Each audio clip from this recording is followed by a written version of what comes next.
So I'll introduce, so Rocco is one of the three behind Mega 64, which is a video game, sketch comedy, viral video, like everything comedy group. They've been on YouTube. Since the day it launched. They were making internet videos before YouTube existed, so like when it was the Wild Wild West. Yeah, when you couldn't get videos. Honestly, like it was really hard back then because there was no YouTube. You had to seriously try to send people a link to a file, and like at the time, it's like most people had like phone line. So to have like this 30 megabyte file was like asking them to move the Titanic. Like it was just like, I promise this is really funny. Like you could watch this. Like here, and people would have to like sit and decide if they really wanted to like go through with it. Like it was some kind of big process. Yeah, downloading videos back then would take overnight. So if you want to watch a video, you have to download it overnight and then watch it. So yeah, it wasn't very fun. Yeah. Well, is this even before MySpace? Before MySpace? Yeah. A little bit before. Yeah. You guys launched in 2003? I want to say it launched did MySpace launch in 2004? Yeah, I feel like it was really big in 5. Yeah. Yeah. So yeah, it was even before that. Yeah. And so it was a really pain to get anybody to watch anything. So really, what we had to do was put links on message boards was like our best bet. Like if something went really, like if there was a thread on a message board where there were a lot of people posting, they might look at it, if it was pertinent to whatever they were talking about. So that was our best bet, and man, I'm so glad we don't have to do that anymore. So I'll show them a video to kind of show off what Mega 64 is. Yeah. Real fast, you want to set up do you have a sentence of what is Mega 64? Basically what we set out to do, me and my friends, it was like at this point 13 years ago, geez. We just wanted to make, we were out of high school and we just wanted to make fun videos and stupid stuff, and we played video games a lot, and we thought some of the things that were in video games that were funny to us were kind of like, if somebody actually did this, like if you actually saw this in the real world, it would be very socially weird. And we just thought, it kind of sprang off that. We just started making kind of funny videos based off that concept. Now it's all kinds of stuff, but this is something that kind of portrays that concept, I guess. This is a Fallout video. Fallout never changes. God. We seriously have been doing this over a decade, and I still hate watching my own stuff. Like, ugh. Anyway.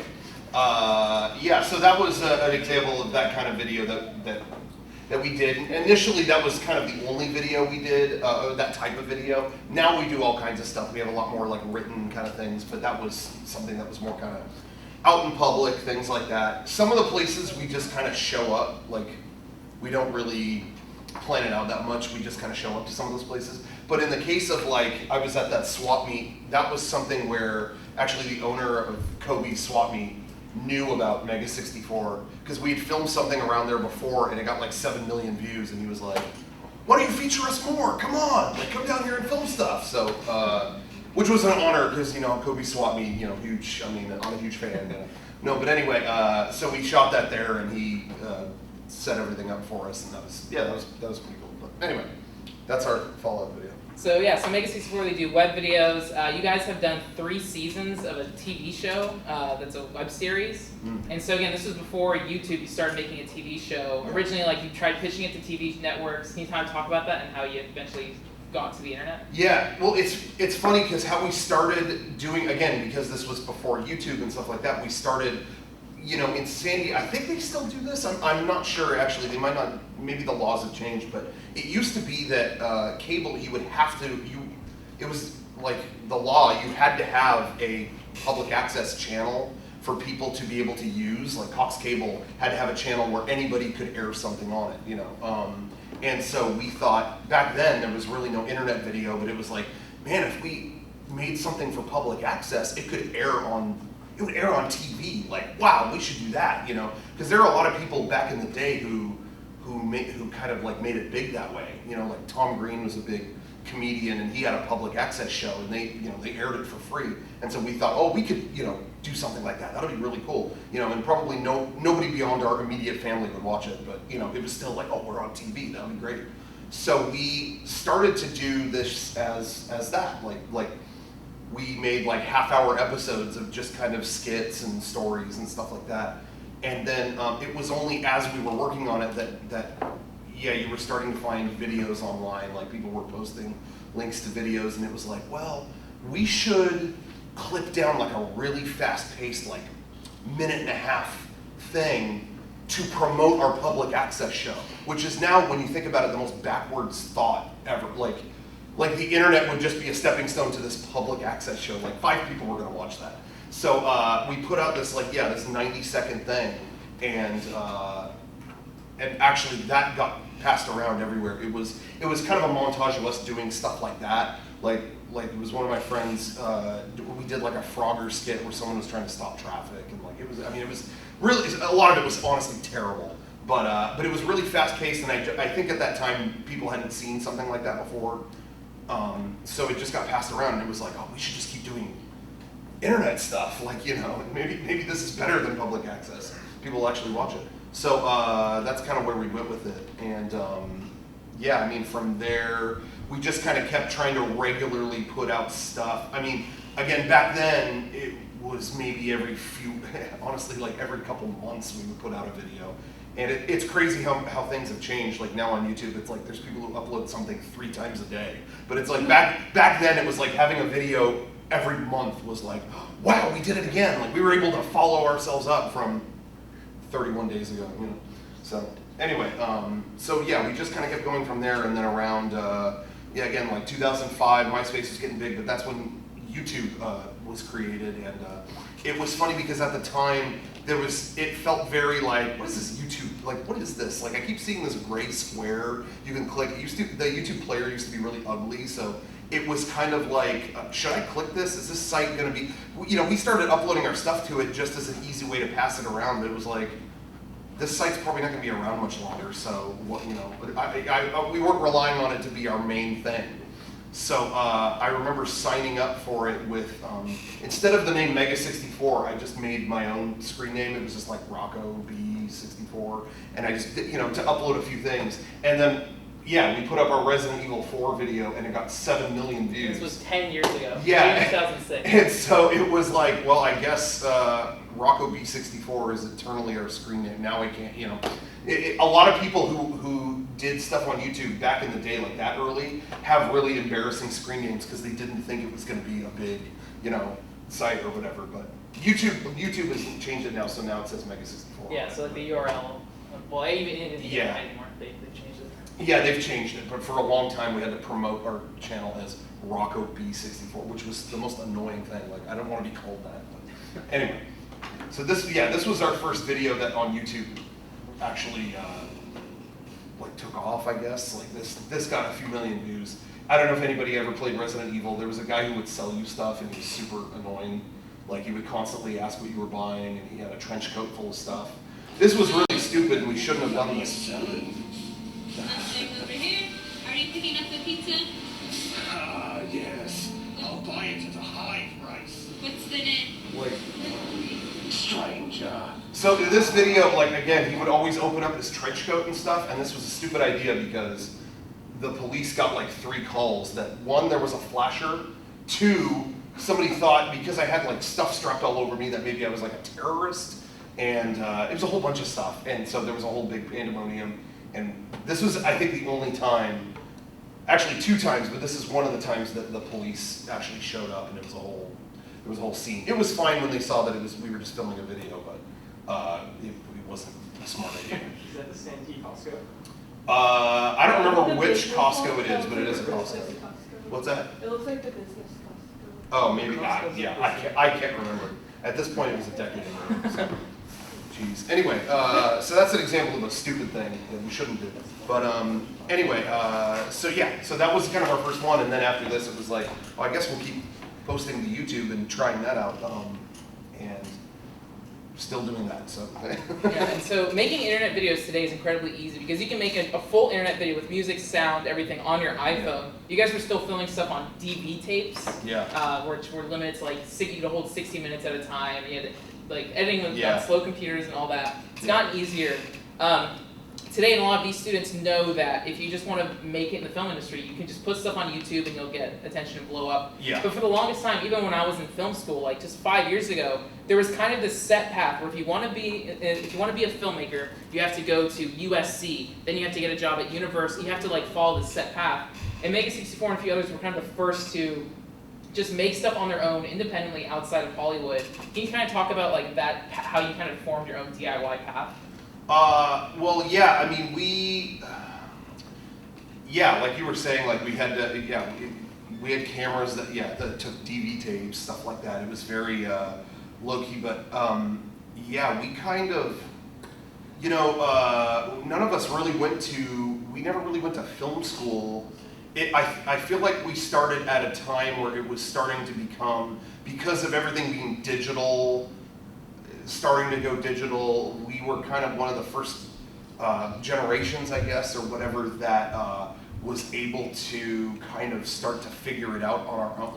Like editing and stuff like that was an accessible thing. It wasn't like you had to take your video footage somewhere and have someone else do it or whatever. Because of digital, like people were doing it were able to do it on their own PC and pretty easily. And for us, it wasn't even a matter of taking classes or stuff like that, although some of us did take some college classes about video editing and production and stuff like that. But for us, it was just watching what other people kind of maybe around our age were doing. And for us, like a big thing was, again, like as you can see from some of the videos, like we were big fans of the show Jackass.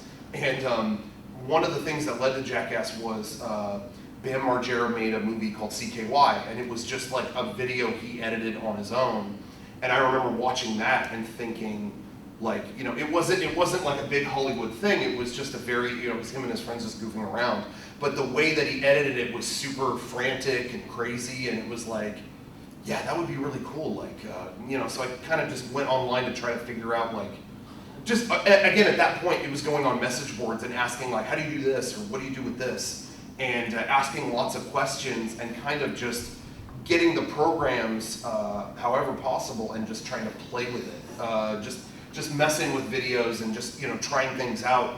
Hands-on is how I learned the stuff that I did. Like just doing it, just constantly editing a ton of videos was how we learned how to do our thing. And so now it's great because of YouTube being around. There are tutorials and there's things to watch.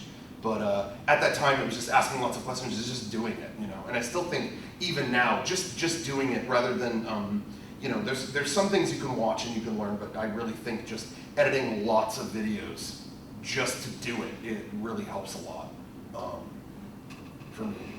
Yeah, so like one thing that's like, when I showed this class your videos last week is like they recognize like, oh, Balboa Park, all these things. You guys filmed all over San Diego, and that's like kind of fun if you're local, just seeing like where you guys film and where you cheat locations, things like that.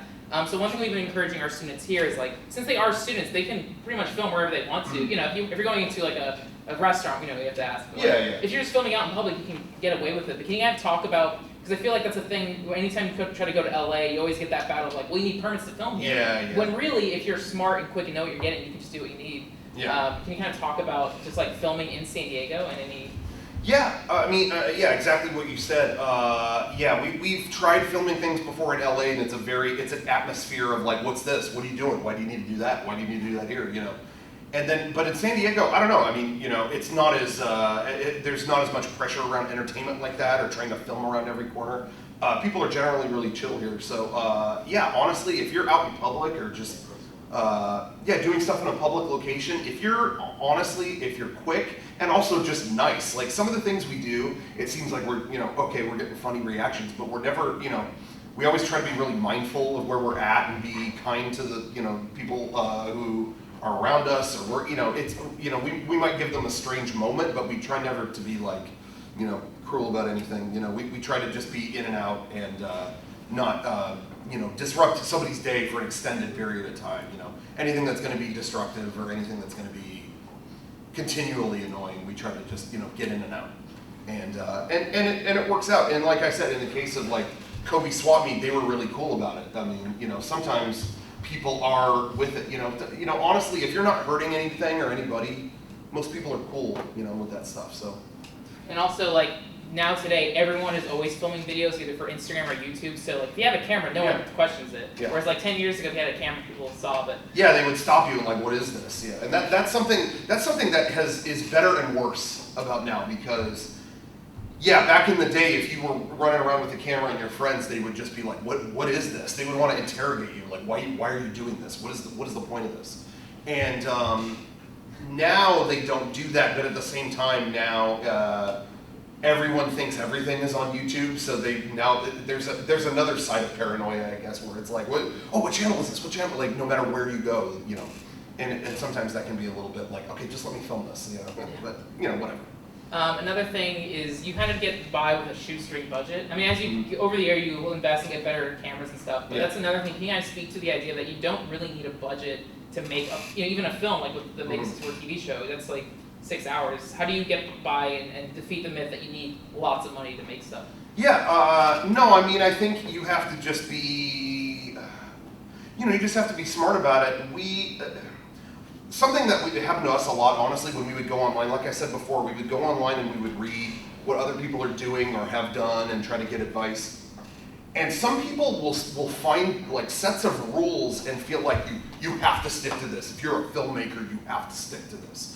And and it's all like, you have to have this kind of tripod, you have to cater it every day, you have to do this, you have to, all these kind of like arbitrary rules. And like what we found is like, no, you can go out, you can find stuff at thrift stores, you can find stuff on eBay super cheaply. You can go and just film stuff. You don't, some people feel like they have to get, well, this scene is for the courtroom steps, so I have to call the court and pay them $10,000 to use the steps or else it won't work. And it's like, you can find something somewhere that will achieve that same goal. It's really just a matter of going and doing it. And most of the time, people won't question or care. They'll probably watch and laugh at what you're doing, and and it's fun for them.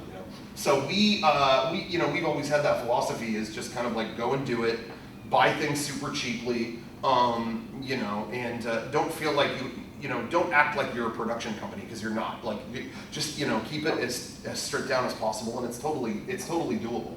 This is a video that got, how many views does this have? On YouTube, it has like 1.5 million, but on Facebook, probably collectively like 5 million or something. Yeah, but this is a video that we actually did. This was a commission thing. We did this for, there was a new Dragon Ball Z movie coming out, and they actually asked us to make this, and I think they showed this, they've shown this like at different conventions and events that there was like Dragon Ball Z stuff going on. And this is another thing where like, okay, it was super low budget, but we kind of tried to parlay that into being the charm of it, So like his head is, I think it's the lid of a trash can. I mean, it's that, stupid, but that ends up being kind of the joke, So that's worked for us. I mean, some people don't want to maybe portray themselves that way, but I think it's funny. I mean, this is strawberry soda right there.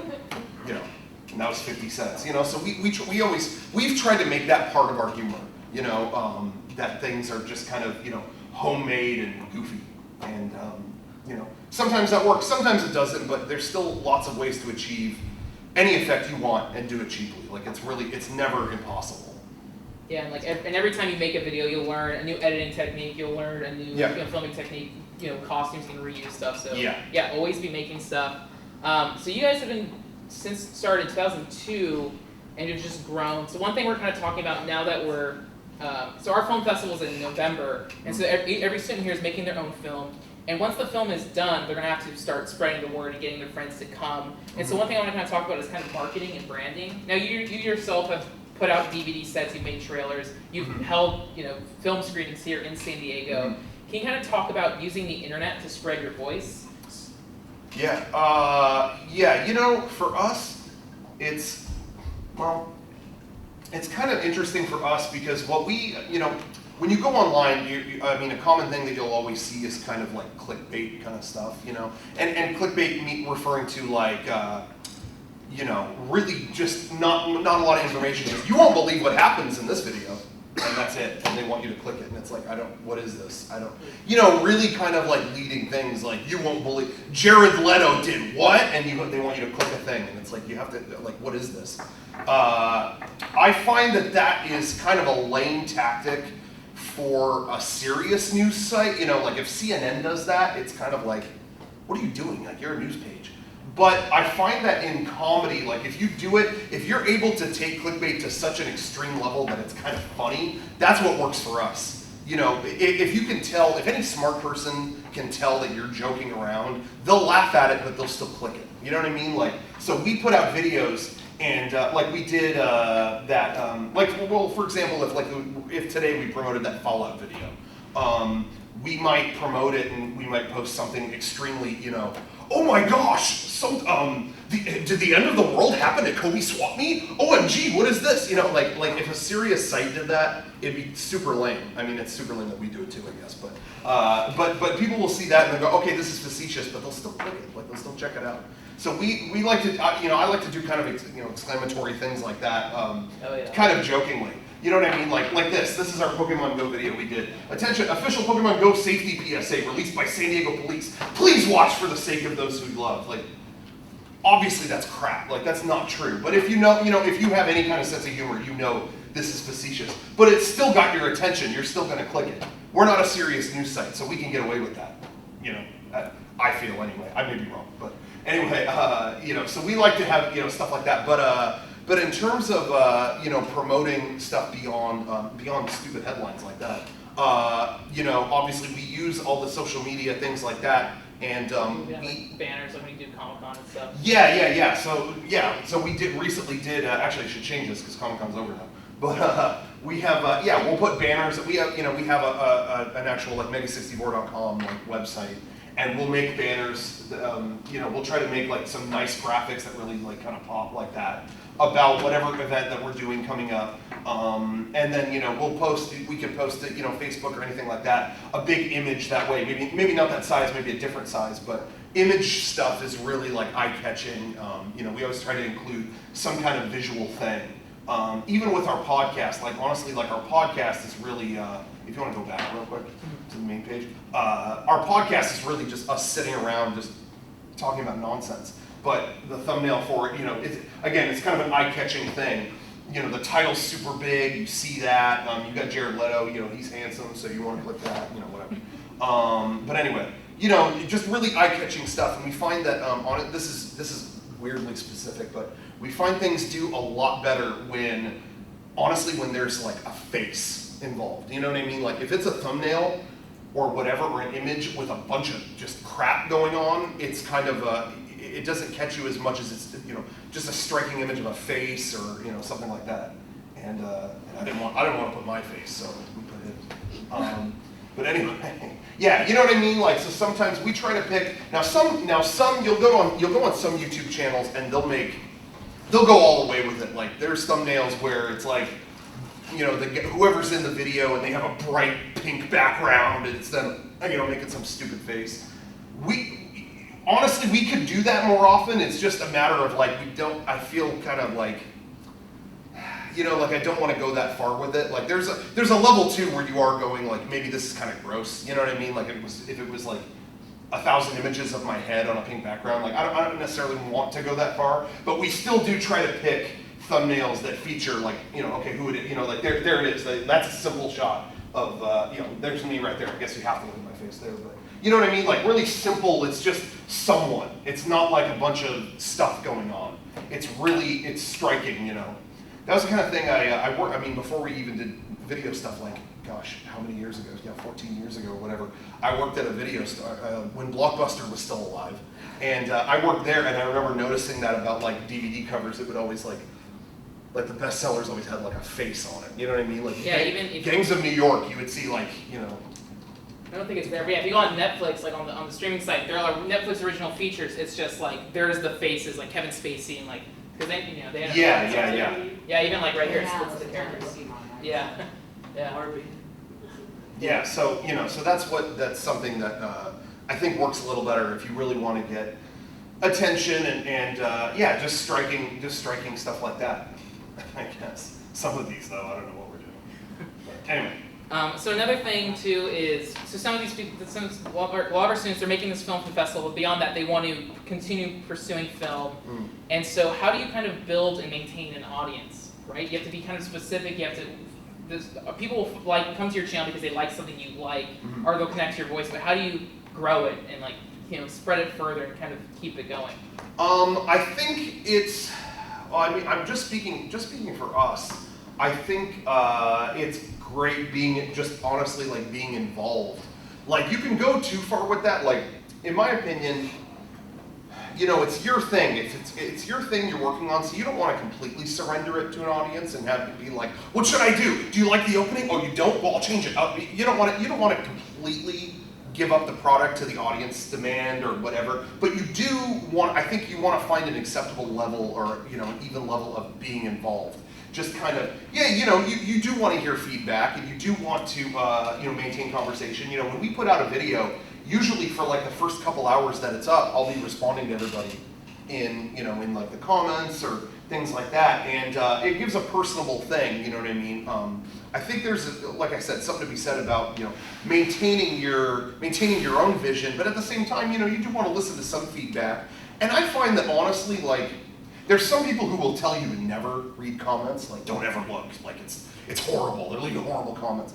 I find that I like to read them because, I don't know, to me, I can tell which ones are garbage. I mean, I feel like if you're smart and you're looking through the comments, you can tell who's an idiot and who's not. Like, just by the way they conduct themselves. I mean, there's people who can't spell anything right, and they have an anime avatar. You know, that person's, you know what I mean? It's like, they're, you know, and they're just talking about your weight or something like that. Like, that's not valuable. You know that you read that and you go, okay, well, this is not a valid opinion. But there's some that are really, you know, well-written, composed things that think, yeah, you know, this was good, but the opening was a little bit long, you know. You don't necessarily have to change your whole thing for that person, but it's still something you might want to take into consideration.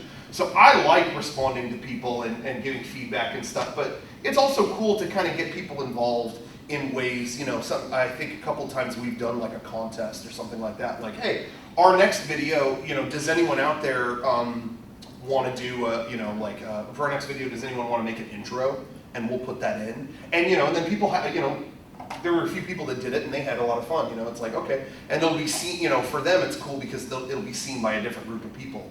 And, you know, so that's another way to get people involved, you know. But yeah, just kind of like maintaining a regular kind of rapport with those people, you know, talking with them, keeping, you know, updated on what's going on. And also too, like, something that's worked for us as well, I think, is also kind of just talking like, what am I trying to say? Talking like everything is an event, like really making, I think a reason we've been around as long as we have is like when we talk about like this is some event that we went to where this Screw Attack thing where this group, there's another group called Screw Attack online that makes videos, and they wanted to play against us in they wanted to compete against us in some video games. I think we played like Smash Brothers and I don't remember what else we played, like Wheel of Fortune or something, like an old like regular Nintendo like Wheel of Fortune, something like that. So we played a few different games. All they did was ask us to play against them, but we made this video hyping it up as if it was the biggest event that had ever happened. Like, this is the most arrogant video you've ever seen. We talked like it was like the end-all be-all tournament. And it's not, I mean, look, we're playing Doritos Crash Course. I mean, it was really not that big of a, you know, it was kind of stupid. But we hyped this up like it's, oh, this is crazy, don't miss this, you'll be a fool to miss this, you know? And I do think there's something to acting like, you know, if you act like something is big enough, people will start to like get into that. You know what I mean? Like when you act like something is an event, you know, when we put out a video, we always try to act like, oh my gosh, this is the, you know, we talk like it's the greatest video ever, even though, I mean, you know, it's probably not. I'm gonna wager it's probably not. But anyway, we always talk like it's a big event. We really try to hype it up as if it's the biggest thing that's ever happened. And I think if you honestly, like people like hype, people get into hype. And so if you really keep talking like that, people will get into it, you know. And again, with this, like the next year that we did this event, there were people with signs, there were people, you know, just because we got that hype going. And yeah, if you talk enough like you're, you know, there's a delicate line between talking yourself up like you're the biggest thing ever and, you know, being a douchebag. So you want to find that line of like talking like, yeah, what we're doing is such a big thing. You know, you don't want to be, you know, just a jerk, but finding a, you know, that fine line where you can say how big, you know, wow, look how, look at all this, look at this huge, thing, and it's, it's really just hype, Hype does work for us, so Yeah, I think it's. I don't know if that makes sense. I think it's supposed to have confidence in your work, right? So even if personally you're not 100% sure, the audience doesn't know you're not 100% sure. Let the work, speak for itself. So have confidence and strength in what you do. Care about what you do, because if you don't care about what you're doing, why should anyone else care? Yeah. So just really put it out there. So and be proud of the work you're doing. Yeah, that's a big part of like our sense of humor is this kind of faux arrogance. Like seriously, like we talk about, we act like our videos are like mind blowers, and it's like, they're really stupid to be honest, but we act, when you act like that, people enjoy, like I said, people enjoy hype, they get in on it, and it's like, yeah, I'll promote this guy's video, it is the greatest video ever made, and it's like, like people like to get in on it, it's fun, So another thing, so the students will also be making kind of posters and items for their film. And so you guys always have a lot of really cool, striking posters for any of your DVD releases or film releases. Can you kind of talk about the importance of just having something that represents your work and getting people excited about it? So just any posters, social media, or even trailers, like how you can use that in effect to boost your film? I mean, we are always on the lookout for, I think it goes a long way to have really striking visual design and graphic design, stuff like that. So we're always kind of looking around for like, okay, what's striking, what's, something that's memorable just visually, There's a lot of groups, I think that there's a lot of groups that are kind of like us, other, video maker groups of people, whatever, that I think just kind of will put whatever on a poster or put whatever on a, if they make a DVD of their stuff, they'll just kind of put like any artwork that's crazy or just whatever. We like to do stuff that's just visually striking. Again, just kind of like the thumbnails on our videos, it's very like, boom, like you see that and it catches you, And so we're always looking online. When we see artists that we like online, we reach out to them, because honestly, a lot of them just want to get their stuff out. So there's some artists that you look at and you think, oh, this guy's probably gonna want $1 million to make something, but really, if you just reach out to them, I mean, just ask, it doesn't hurt. Just email them and ask a question, would you do a DVD cover for us, or would you do a poster for us? And a lot of times they'll just want to reach a new crowd, and they'll be like, yeah, I'll do it, okay.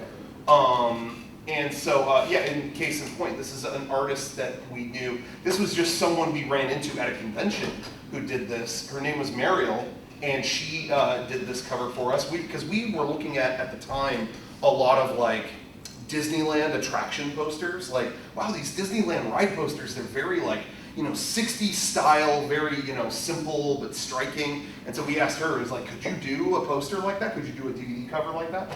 And she was like, yeah, sure. And now, honestly, she's working on video games and stuff like that. Like, she's actually a pretty big artist now. But at the time, it was cool. She just wanted to get her stuff out there.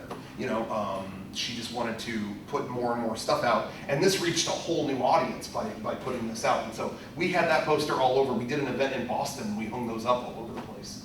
And yeah.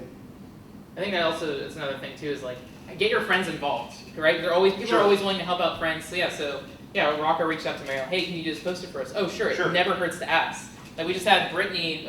She asked if she could film at a police station, and they're like, "Oh, what's your project back?" She explained she got to film at a police station, right? And like, how many student films can have that opportunity? It's just just ask. Seriously, it's so the power. It cannot be said enough. The power of just asking, just being nice and being like, because I know so many people in our position are similar or trying to like make videos or whatever, who just think, well, I can't ask that guy because they will never let us do this. Just ask, it doesn't hurt. And one of the things that we get asked the most is we did a video, again, our videos are based around video game stuff. Well, we have, like this is a video where we actually had there's a pre-roll, but we did a video where we did a Metal Gear Solid video. We have a couple Metal Gear Solid based videos. But this one in particular has a cameo by the creator of Metal Gear Solid at the end of it. And like it's just us being stupid and flipping around and stuff. But if you skip ahead, you might want to skip ahead a little bit, whatever. It shows up a little bit in the video. So it's just us being stupid, but then he shows up at the, this is like a really established, like huge name in the video game industry. So having this cameo was really big. This video ended up getting like over 1 million views. Oh, 3 million. I thought it was 1, so that's great. But anyway, so this is the guy who created Metal Gear Solid. And he just shows up in the video, and he actually joins us in a second just to kind of goof around. But we, you know, again, like people ask us to this day, this was years ago, this is like 6 or 7 years ago, and people still ask us to this day, like, how did you get him to be in the video? How was that? Like it's some impossible task, when honestly, we just emailed his people. Like that was it. Like we just asked, like, these are the kind of videos we do, it would be so crazy if you showed up. Like, wouldn't that be crazy? And they were like, yeah, it would be crazy. So they just did it. It was a lot of fun. Again, it's not a stupid video, but you know what I mean? Like, a lot of the cameos and also, again, like locations that we shot at, things like that, if we thought it was going to be some big kind of thing, we would just ask. Like, it really wasn't, you know, a big thing. But yeah, anyway, so that's the power of just asking. I mean, seriously, it can't hurt just to like email somebody. Yeah, like I even just asked Rocco, hey, can you speak at my class? Yeah, yeah. I mean, I refused a bunch of times, but then I showed up. No, but anyway, yeah, just asking. But going back to what you were saying about involving your friends, this I have to say is a little bit, this might be controversial, but this is my opinion on that. You will have friends definitely that want to help you, but I also think, so you have to be also a little bit selective who helps you, because you might have, in terms of your friends, and well, just in terms of working on something in general, I'll back it up. Just working on a project in general, it's kind of like if you're trying to lose weight, like it's easy to like, okay, like if I've been dieting really good the past 2 weeks. If I tell everyone, hey guys, I just dieted for the past 2 weeks and I've lost 10 pounds.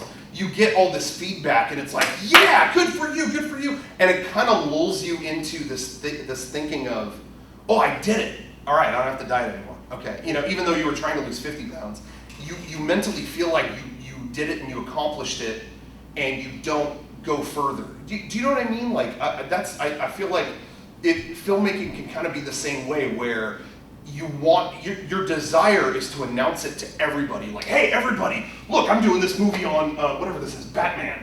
Look, I'm doing this whole movie about Batman.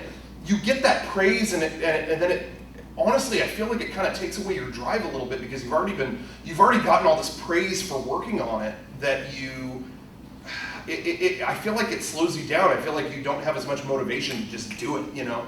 So that's just my opinion personally, but I feel like if you're working on a big project or something, kind of keep it to yourself a little bit, and just in terms of you know, promoting it.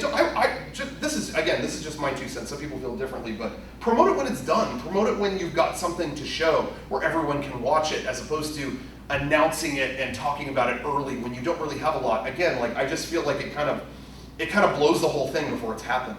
And in terms of involving your friends, I would involve who you think will really benefit it, you know, and who will want to be involved in it. You know, when we started Mega 64, I kind of had a weak idea of doing some comedy stuff, and I brought it up to my friend. You know, we had a big group of friends we were all in theater together. We had a huge group of friends. I could have told everybody, I could have told 60 people, hey, I'm gonna make a public access show, I'm gonna make an internet show. You know, I could have said that, but instead I just told my friend Derek, and he was a really good writer, and we came up with all kinds of new stuff together, and then we involved another person. I feel like if we would have told 50 people day one, it would have been a lot of 50 people giving, you know, too many cooks in the kitchen, kind of. You know what I mean? Like 50 people going, it should be this, no, it should be this, no, it should be this.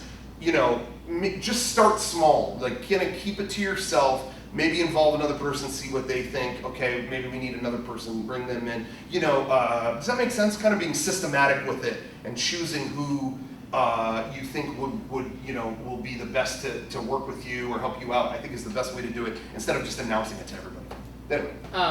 Talking about that, inviting friends, collaborators. Sure. Can you talk about the importance of giving feedback? So right now our students are editing or be showing rough cuts. Can you kind of talk about how do you go about if someone has a opinion differing from you? How do you trust it? How do you trust your gut feeling? Because I know you're with, there's a total of 3 people in Mega 64, and some person might have a different idea about how something should be edited. And so what's the importance of listening to that feedback, trying it out, versus, do you clamp down and say, no, my way is right? How do you kind of go about that process? Yeah, I think, generally, I would say you want to stick to your vision, but at the same time, you don't want to be married to something to where it's, you don't want to be married to something to the point that you're throwing fits about everything every step of the way, I just find that I have to look at like, okay, I look at everything, if we're working on, let's say it's just one video, I try to look at what I value as the most important thing in it and what's really not as important,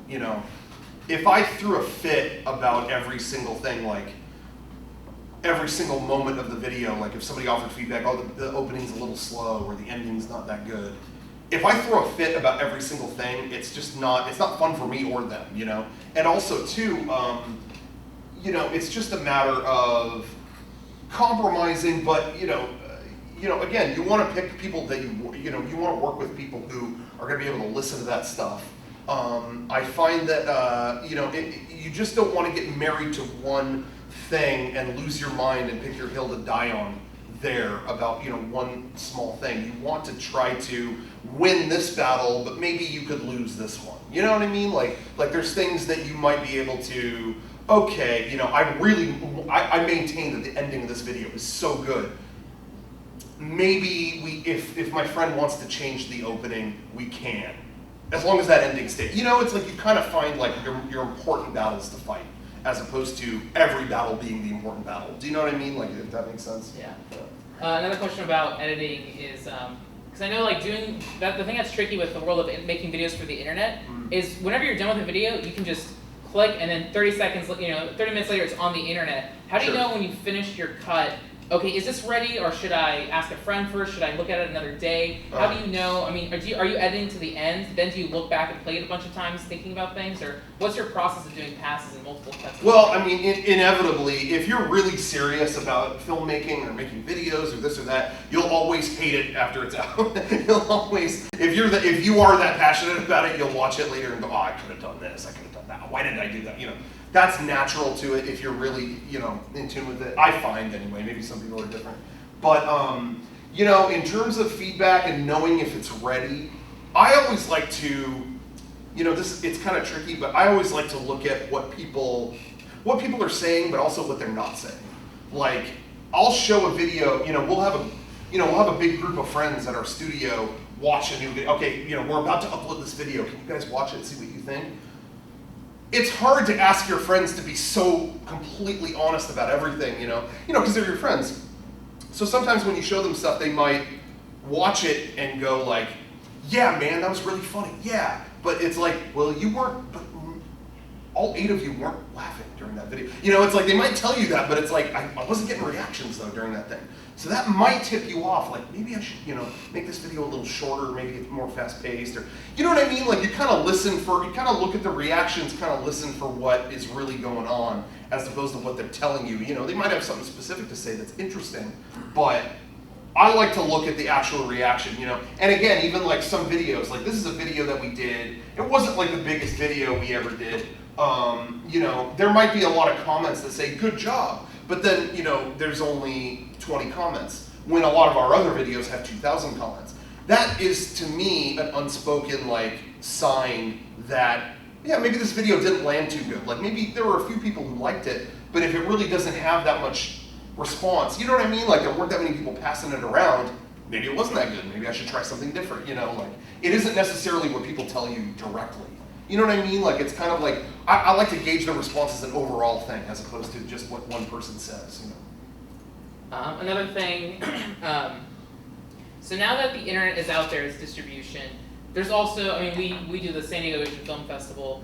What do you think is kind of the best way of distributing films, even through like YouTube or Instagram, or like, do you just say put it all out there, or do you want to respect a certain medium? How do you go, say if you're working on something more serious, like your version films, right? Yeah. You don't just throw it up on YouTube, right. But how do you decide what's right for what format?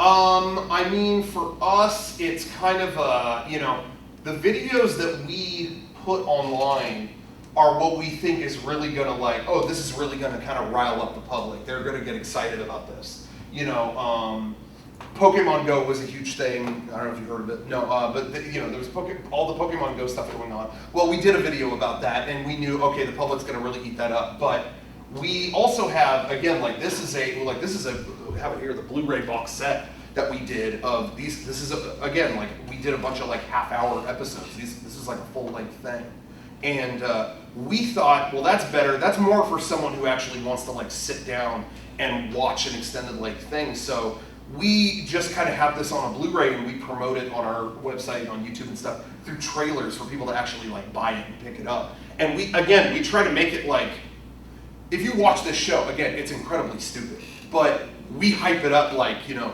the wait is over. This is, you know, the series you've been waiting for is finally here. And we act like, you know, even the cover, it's straight, you know, again, we try to make it striking. We hype it up like, this is such a big deal, this full-length thing. And the trailers feel that way too. You know, again, if you watch the show, it's stupid, but we act like it's Star Wars, and it's, you know, and then some people get into that. They get into, oh, yeah, I gotta watch the whole thing, you know. So that's what we do. You have to kind of give people a taste of it too. There's skits that are in this box set that we have put online for free. You know, we try to find segments that like, okay, this is an hour-long thing, but this 1.5 minutes is so, stands alone really well, and it's really eye-catching, and it just, you know, whatever. So we will put that online, and that's what, you know, and it'll get a lot of attention, and then we'll go, oh, by the way, if you wanted to see the full thing, you know, go to our website and buy the box set, you know. So that's just something that we do. And that's also honestly really valuable to us. Is still, a lot of other internet groups won't do this, but we still sell like a physical thing. Like I said, that's our box set. A lot of other groups like us will not make a physical box set or a DVD or a Blu-ray box set with their stuff on it. I mean, it seems kind of weird, but that's something that has worked really well for us. We'll make that and we'll pack it with so many extra things that aren't on the internet that are really hardcore fans.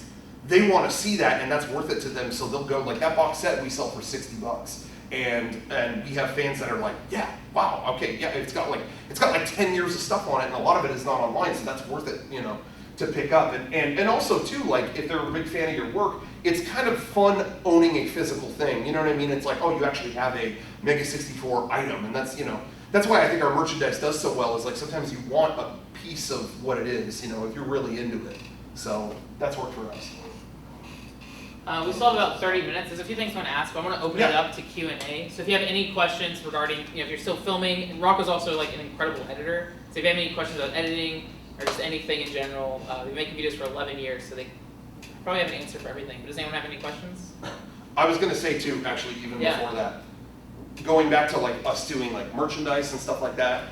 Again, keeping the things simple, keeping the, again, our merchandise, we try to make it so that like it's stuff that you would want even if you didn't know who we were, you know. So it's very, you know, like we did like phone cases, and it's just got the 64 up in bold, you know.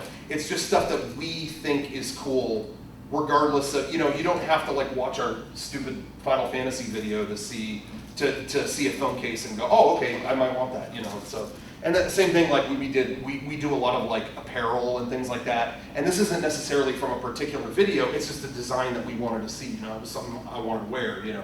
And so we put that out there, and, you know, stuff that, regardless of our stuff being based on video games, we still try to make them as if anybody, even if you don't know what our video is based on, you could still enjoy it. And that philosophy kind of applies to the merchandise we make and all kinds of stuff. It's just doing stuff that where anybody, even if they don't know what it's necessarily about, they still might be interested. It still might be something that's funny to them or, you know, eye-catching to them. So that's what we go for. Like this, you don't need to know who we are. You might just want that shirt, you know. So anyway, keeping an eye out just for things that are striking, again, in either making merchandise or making videos. Things that are going to catch eyes no matter if they know what it's based on or not. That's it. Anyway. Yeah, any questions? Yeah, well. So I've been doing YouTube for kind of like 2 years, and I've like been so on and off with it, and I've made like multiple channels because I always have that feeling that I like want to restart and get a fresh start, and it like, it's a weird feeling, but I'm kind of at that point where I'm like frustrated with like the point of YouTube or like how it is right now, to where like most of like the really popular stuff is clickbaity. Yeah. Like really like Yeah. really like lame. And like one thing that came up this year that like kind of blown up is like reaction videos. Yes. And how just so bad like and it We did a video. I was just gonna say we did a video kind of making fun of reaction videos. No way. And that ended up being like our most viewed video this year. Like we were just we shot it in like 5 minutes. Yeah, and I mean we did this just recently and it got like almost 1.5 million views, Okay, and it was that's just us making fun of that. Yeah. That's awesome. So Okay. believe me, we.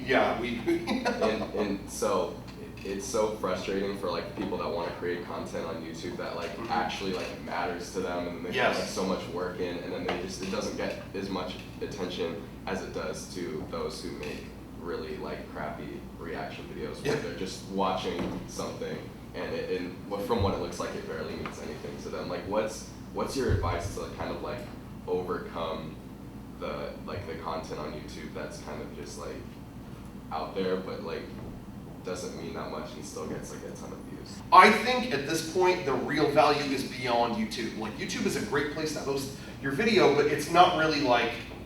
I think we got to get out of this thinking of it's like you got to be big on YouTube or you're dead, because I feel like there's so many ways to get. I mean, it's a great place to get to someone to click your video and watch it. It's easy, but also like this is a video that we did on YouTube. How many views did this get on here? 128,000 views, which is good. I'm happy with that. That's really cool. But it took a while to get to that, and it didn't really. We were kind of disappointed. It's like, man, we worked really hard on this video. We expected what? I was thinking it would be a 1 million hit video. I was hoping for that. Well, we put it on Facebook, and it did get 1 million views. Well, it's just shy of 1 million right now. And reason being is Facebook has like autoplay and stuff like that. And immediately, when you're scrolling down Facebook and you see all the Final Fantasy characters actually like brought to life, people were immediately stopping. And they weren't, YouTube, it was kind of they had to like go there. It was kind of like, yeah, I don't know what that is and I might not click it. But with Facebook, it's like, oh my God, they immediately see it and they start watching the rest of it. So, there's ways to do it there. To me, it's not about just YouTube, it's about putting it everywhere. Facebook, YouTube, everywhere you can, Instagram, whatever, putting clips of your videos, just so it's awareness of you, because I think you are more valuable than just your YouTube channel. And so for us, I mean that sounds goofy, but you know what I mean, like your own stuff that you make should exist beyond YouTube. And so what's better for us is just getting it seen by as many people as possible, so that people will watch. We do a live stream every Sunday. Well, now people who are fans of the videos might watch us live stream on Sundays. Now they might buy our sweatshirt. Now they might buy our box set. Now they might go to a convention that we're at. You know what I mean? It's kind of like just getting our stuff in front of as many people and our name out there as much as possible, to me, is better than the YouTube numbers. Because the YouTube numbers will never be in your favor. That's just never, again, they reward crap. So, unless you want to make Minecraft videos every 5 minutes, I think just getting your name on as many things is more valuable than, if that makes sense. Yeah, that's great. Any other questions? Riz, was there anything else you wanted to hit? Okay.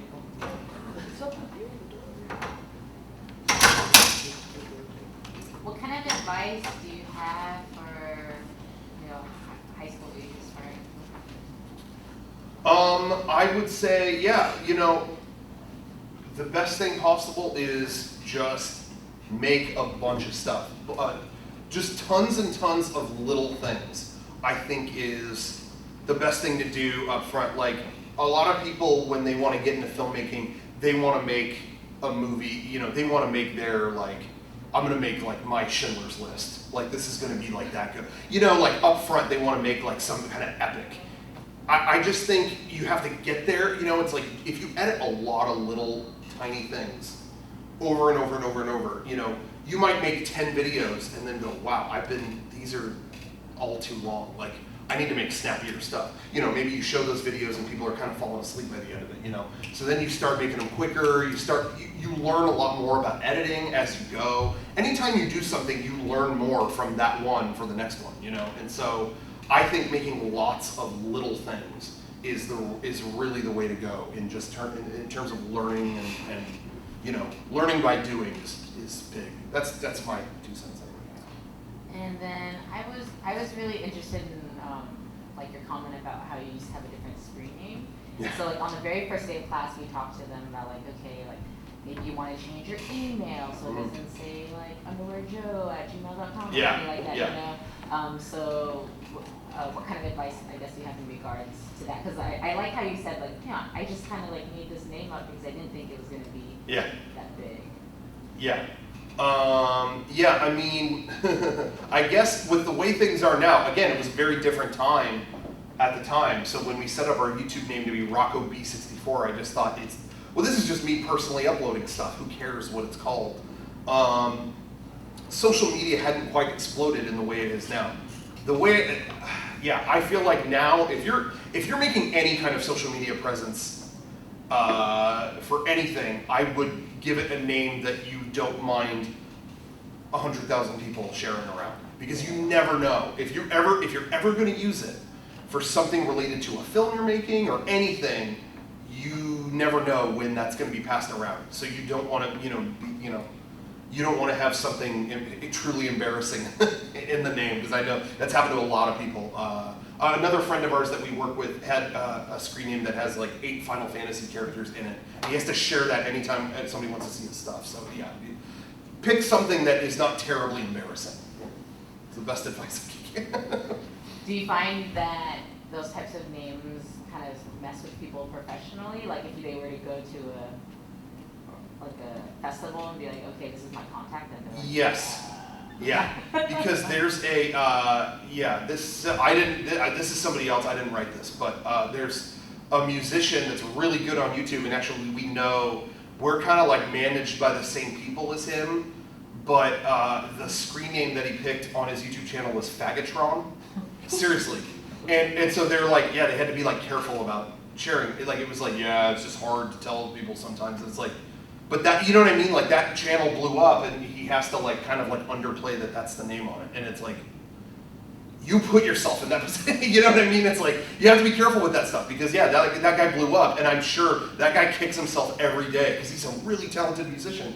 But every time they, oh yeah, so what's your channel? It's like, I'll just link you to it. Yeah, you know, it's very like, you know, he sweats, so it's just not worth it. As far as like how do you market something when you can't say that out loud? Yeah, you know, it's just, again, if you ever think that you're gonna do anything where you're sharing it, just pick something that, you know, you don't mind doing that. Because that seriously, yeah, we've been in meetings where that guy's been brought up, and there's other people too with like really just like vulgar names, and it's like, and they try to it's funny when you're in these meetings because sometimes executives will try to talk like it's normal. Like they'll just bring that guy up, like, yeah, you could work with blank, blank, blank, blank, and it's like, you just said 10 pornographic things. Like it's nothing, like it's just Steve, you know, so anyway, pick something you don't mind. Sure. Anybody else have questions? Yeah, Reese. Can I see that sweatshirt? Yeah. I want to see the case. Yeah, here, we'll pass these items around. Sure, yeah. Nolan, yeah. What's up? So this kind of has to do with like collaboration. Pass them. How have you gotten like Mega 64, or just like you in general? Because like one thing I just remembered was like from 2 years ago, I remember seeing you on a Razor commercial. Oh yeah. Yeah. Yeah. And that was yeah, that was really cool. So how have you gotten like out there in like a collaboration like standpoint, like other than like how you said before, just asking because it never like hurts. Other than that. Well, honestly, another thing too is because our stuff was video game based, because it was centered around video games, because of the nature of the internet, these companies see this stuff. So like, you know, we were doing videos about Metal Gear Solid, and the company that makes Metal Gear Solid was seeing it, and it was like, wow, oh wow, you snuck into a grocery store as a character, wow, okay. And they might pass it around, you know. It being connected to something, like, you want to make your own original story, and I think everyone else does, but sometimes doing something connected to something can be interesting, but also a good way for people also connected to that thing to see it. In that case, like the first, honestly, like we've been commissioned to do a lot of videos, and a big part of our business is we have done videos that we were hired by companies to do. So like, way back in the day when we started, we did our Metal Gear Solid video. Well, Ubisoft make Splinter Cell, and which is like Metal Gear Solid, and they saw it and they were like, well, could you make a Splinter Cell video? It was like, yeah, I think we could. What if we paid you to do it? It was like, okay, yeah, that sounds great. You know, so sometimes doing something, again, connected to a bigger thing is a way to get noticed. And that's something to keep in mind too. Like if you did a short film about, again, if you did a short film today about Pokemon Go, a lot of people interested in Pokemon Go might see that, you know, you're connected to a bigger thing, basically. And so, yeah, in the case of Razer, that's actually, yeah, we did a lot of, you know, we did a lot of different videos for other video game companies, and Razer is connected to them, and they saw that, and they were like, well, you did these things, again, for Ubisoft and Microsoft, why couldn't you do one for us? You know, it's just kind of like, it becomes like networking. It's like, you did something about this, so why couldn't you do this? You know, and it just leads to another thing, so. With Razer, it was just a matter of, yeah, they saw our other things that we've done. And then Alex, I know you missed a lot, like the first hour, but yeah, so Rocco is like the DIY filmmaker in San Diego. So Alex is someone who's very much like Robert Rodriguez, like wants to do his own thing. Do you have any specific questions for Rocco, even about like how to approach doing a feature in San Diego? Mostly, I'm gonna film a short film today. Do you have any advice on sort of like how to get the most out of actors in a sense? Like, you know, when you're directing and you want to get the best performance, what's usually your way? Or do you have you directed films in that sort of? Yeah, I mean, I think not necessarily telling them what to do. I mean, I don't know, this is just for me, everybody's different, but for me it's kind of like, not a matter of like, no, do this, no, do this, no, do this. So like that doesn't really work for me. It's more just kind of like, hey, what if this, you know, like you, okay, yeah, you said it this way, but what if you were like, you know, really kind of explaining the environment around them is how I do it. You know, it's like, we want like Frank's dad was in one of our videos, honestly, like, and he was, you know, talking about like, oh, I want to play Super Mario Brothers. He said that in the video, and then it was like, okay, that was good. But we were never like, all right, Frank's dad, do this. No, you did it wrong. You know, nothing like that. But it was just kind of like, okay, kind of picture the situation. You want to play Super Mario Brothers. It's literally the only thing you've ever wanted in your life. Like painting a picture, it's the only thing you've ever wanted in your life. This is the worst day. Oh my gosh, go ahead. Like just keeping them in the moment, because then he was like, I just want to play Super Mario Brothers. You know, like he's almost just responding to the picture you're painting. You know, I like to describe it like it's an environment around them, and then you know they kind of get into it that way. But I don't know. That's just one way to do it. And then an editing question that I had. I saw the video for Pokemon Go, and then I saw that you layered it, that you didn't just do everything in one take. Yeah. How did you decide, like, you know what, what was like the mindset of, let's layer these videos instead of just having everything happen in the background? Sure, yeah, I mean, honestly, like, just me personally, I prefer doing it all in one, you know, if we were able to do everything in one take, I prefer to do it that way. But with that particular video, we knew it's like, okay, somebody's getting hit by a car, and I have to have a speech that perfectly fits all the action happening, and if we don't hit that, it doesn't work, and so we just tried to do tricks like that because we had learned enough where it was like, okay, I think we might be able to just get away with green screening me into this and having it be natural, doing it on the scene and having it appear like it's all one thing. If it was going to be unnatural at all, we wouldn't have done it that way. We would have done it all as one take. But you know, it's just a matter of like, it was more, the scale kind of tipped more to, okay, if we did do this all as one take, so many things could go wrong that I don't know if we could finish it. You know, so it's like, okay, maybe we will fake a little bit of it. You know what I mean? So it's kind of like, which way does it tip the most to kind of look at. And as a filmmaker, when you make like sort of, like if you wanted to make a feature, me and Frank were talking about the possibility of making a feature. What's your mindset approaching it? Would you want to have a video game basis since that's your background, or would you have more of a, like what would be your ideas and mindset going into a feature? I think the best stuff comes from real stuff, you know, like real experiences, things like that. So again, like we've done a lot of our videos are based on video game stuff, but in working on Mega 64 and doing stuff, we have gone to a lot of like conventions, like we make a lot of appearances at conventions, and the stuff that goes on at some of these events is so ridiculous. And you know, some of these events we go to, it's like, what is this? Like, where are we? And you know, you go to like Anime Expo and stuff, and it's like, wow, this is another world. Like, and so we ended up writing. didn't make it. We haven't. We hopefully will at some point. But we wrote a script for a movie about someone who goes to one of those conventions for the first time, and it's all the kind of tropes that happen when you go there, and like all the things that happen. If you've ever been to Comic-Con, you know, it's like they don't let you sit anywhere because it's a fire hazard, you know, and it's like all the like stupid stuff that happens, you know. We worked that all into a script about one person's adventure going through all that, and that was just because it was stuff that we had absorbed over all that time, you know. So I find that that's the best. The stuff you've absorbed through doing other stuff is the best way. I mean, I don't know, some people just really research the hell out of something and they can make something about that. And some people are very talented at that. Again, with me, even as I said about editing, I learn better like actually experiencing that thing as opposed to hearing about it. So I just couldn't do something I think that I researched. You know what I mean? That's hard for me. I'm sure it's not impossible and you can do anything if you really set your mind to it, but it's hard for me to just read something so much that, okay, I think I got this. For me, I gotta live that thing. And you know, so that was something that there you go. Here's some of these inventions. So anyway, so that's something that's better for me. Personally. Yeah, it's important to write what you know, and then Fabrizio had asked earlier, like, how do you get ideas? And I think like any filmmaker you like, put yourself into it, right? So like Rocco is super into like Disneyland and like Power Rangers, and like so like a lot of the stuff he makes has that kind of charm, that like very unique like handcrafted charm to it. Yeah. And you know, and like Robert Rodriguez makes stuff from like Texas and like you know like Latin cultures in his films. Like it's write what you know, make like something that nobody else can make but you. And so like I think that's like really important. That's another thing too. Actually, I want to bring up. I want to elaborate on the Power Rangers thing. I'm going to talk about Power Rangers for 2 minutes, but.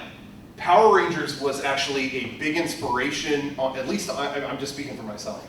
The other guys would be super embarrassed if they heard this, but just for myself, Power Rangers was a big inspiration because if you watch that now, as an older person, you know, not 7 years old, you can see for yourself that that was a show that was originally Japanese, but they would edit American scenes into, you know, when they adapted it and brought it to the US. Power Rangers is cut up of US footage that they shot, but also an older Japanese show.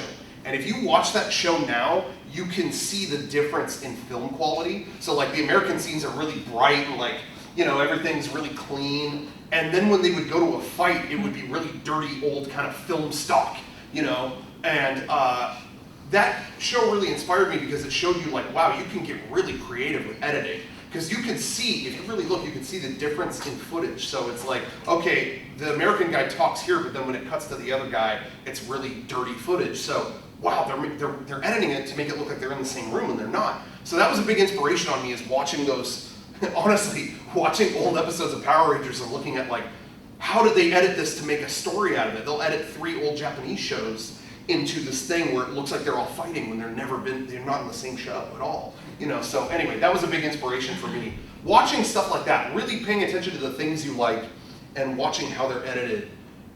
When do they cut? When do they go to black? When do they throw the title up? You know, I don't know. Stuff like that, just really paying attention to that helps a lot. Like watching something on mute, you know, sometimes too, like watching how they do certain things and how quick, you put a music video on mute and watch how it's edited, you know, it's like, wow, they really do cut so many times, you know, it's like every once, it's just boom, boom, boom, boom, boom, boom, boom, boom, boom, you know, and you don't notice it as much when it's going to the beat, but it happens. I don't know why we're watching this. Sorry, I had to see that. Anyway, that's it. Yeah. Anyone else? Cool, thank you so much, Rocco. Yeah, no problem. Thank you guys very much. Thanks a lot.